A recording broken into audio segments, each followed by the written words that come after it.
Что можно сделать самостоятельно, если вас беспокоит кашель?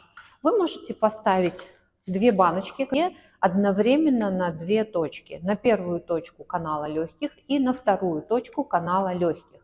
У первой точки канала легких есть функция, она опускает ЦИ вниз, а кашель это как раз патология, когда у нас ЦИ поднимается наверх.